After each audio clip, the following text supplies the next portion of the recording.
Hello, my name is Felipe Timóteo. I'm an undergraduate student in mechanical engineering at Cefet RJ, and I will be presenting the paper Transient in Thermal Diffusion and Temperature Distribution of a Cylindrical Fuel Pellet Shipped Readily in a Pressurized Water Reactor. This work was developed by me, Thiago Rosa, and Marcos Cury. So let's start with the introduction. With the growing demand for electricity and the constant search to reduce greenhouse gas emissions, power generation by nuclear sources stand out to produce clean energy. However, nuclear reactors, like other generation systems, presenting higher risks. On the other hand, the risks associated with nuclear generation are extremely low compared to other work systems. For this standpoint, nuclear generators are one of the ways of producing large amounts of electrical power without much harm to the environment. Lamarche and Barata, 2001. In this context, an accurate description of the temperature distribution in fuel elements is essential to predict the lifetime behavior of the core structural materials. Todrez Kazimi, 2011. In a nuclear reactor, the heat transfer process between the fuel rod and the coolant fluid has the great importance to predict the core component's behavior, and it is consequently crucial for safety assurance. In this work, the finite element modeling approach was utilized to investigate temperature distribution in a fuel pellet out of center position inside the tubular clad protection. Such a condition is caused by the turbulent flow-induced vibration which leads to a relative motion between the fuel pellet and the cladding, D'Ambrosi 2021, that shortens the gap in some locations and consequently changes the temperature profile readily once the thermal resistance is modified locally. Some considerations were taken in the present study. Let's go through them. The fuel rod dimensions were based on Westinghouse AP1000 pressurized water reactor to produce real-life engineering results and conclusions. Temperature-dependent physical properties were also utilized, like thermal conductivity, density, and thermal capacity. The study analyzed the rod in a steady state and transient state, and with a convective boundary condition applied to the external surface of the clad protection tube. Following this, the pellet was geometrically shifted readily, and the steady state and transient state analysis were done again. Let's talk about methodology. The convective heat transfer coefficient applied to the cladding was determined according to Elvakil 1971 and Westinghouse 2011, depending on axial position of the rod. Once the temperature of the coolant on full rod axial position is acquired from equation 1, it is possible to calculate the heat transfer coefficient from equation 2, using water physical property for given temperature found in NIST Web Book 2021. Now let's talk about the component and its physical properties. The fuel pellet is made of uranium dioxide, and it is the heat source of a nuclear reactor. The volumetric heat generation rate is given by Todrez Kazimi, 2011, equation 3. The density model is given by Martin, 1988, equation 4. Thermal capacity is given by Lukuta et al., 1996, equation 5. And the thermal conductivity is given by Newman, 2009, equation 6. The gap is the void between the fuel pellet and the cladding protection. It is commonly filled with an inert gas, in this case helium. The heat transfer in the gap was treated purely by conduction, as in Tang et al. 2017. The density model, thermal capacity, and thermal conductivity were given by Bajan 1993. The cladding is what separates the fuel pellet from the coolant. In this case, it is made of Zirlo, a zirconium alloy developed by Westinghouse. The density model and thermal capacity were given by Hagman, 1995, and the thermal capacity were given by IAEA, 2006. The table displayed contains all the important values utilized in FEA analysis.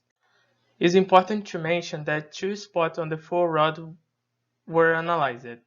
The first in the fuel rod center, and the second on the fuel rod exit of the coolant. It's possible to note that some variables are different for each position, like coolant mean temperature, volumetric heat generation rate, and convective heat transfer coefficient. Now we can introduce the finite element modeling. The geometry analyzed consisted of three main domains: a central cylindrical solid to represent the uranium dioxide fuel pellet, the gap layer, and the cladding.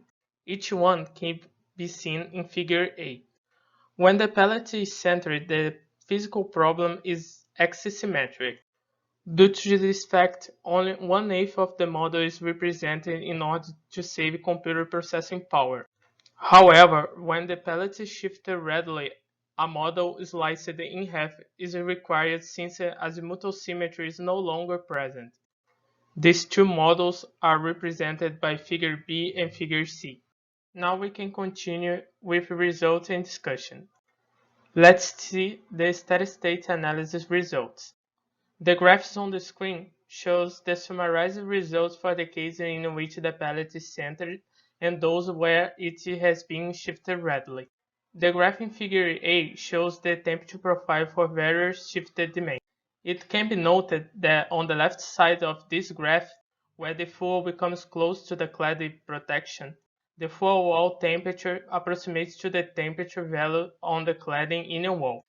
Consequently, on the right side of the graph, a higher temperature value on the fuel wall can be observed when compared to the centered pellet temperature profile. In the same graph, it can be noted that while the pellet moves to the left, the maximum temperature spot moves in opposite direction. This phenomenon can be explained by the decrease of thermal resistance where the gap is shortened, which intensifies the heat flux, leading to a high temperature gradient between the fuel center and its wall, and the increase of thermal resistance where the gap is thickened that induce a higher temperature spot to be shifted to this side due to the diminished heat flux, consequently a lower temperature gradient. Figure B shows the temperature change for a different spot for each radial shifted length analyzed in respect to the centered pellet results. It is possible to observe that the major change occurs on the full pellet while the change on the cladding is almost negligible, and that the maximum temperature on the fuel decreases with the increase of the shifted dimension. This behavior can also be explained by the thermal resistance change. Now, the graph on the screen shows the analysis done for the full rod exit. In this case, the graph in Figure A shows a reduction in temperature of the entire pellet as consequence of the reduced volumetric heat generation and the increased convection at that point. The Figure B shows the same behavior noted for the full rod center region but with smaller temperature gradients. Now we can talk about the transient state. The figure on the screen shows the summarized results over time for the cases in which the pellet is centered and for those in which it has been shifted radially. Figure A shows the maximum temperature on the full pellet for the full rod center. It is possible to note that up to 10-second mark, the difference among the cases is not evident. Figure B shows the maximum temperature over time for the full wall. The difference between the curves are more noticeable after 4 seconds. Moreover, the static condition is achieved after 30 seconds, and no major change happens at this timestamp. The same results were also extracted for the full rod exit analysis, and can be seen in the figure on the screen. Similar behavior can be observed, although with small temperature gradients. Finally, we can highlight some conclusions for the present study. When the pellet is readily shifted, the maximum temperature change occurs on the full pellet with no significant impact on the full cladding. The maximum temperature spot shifts inside the fuel, and the decrease of the maximum temperature registered on the fuel pellet could be noted as a result of the modified thermal resistance of the gap. Furthermore, the transient analysis showed consistent results in comparison to steady-state analysis, Results provided by this analysis can be the focus of future thermostructural analysis to evaluate the stress induced on the fuel by the differential thermal expansion, and also to a result comparison with the analysis conducted on the finite volume by a computer fluid dynamics approach. The references utilized in this study. Thank you for seeing this presentation. I'll be available for any question.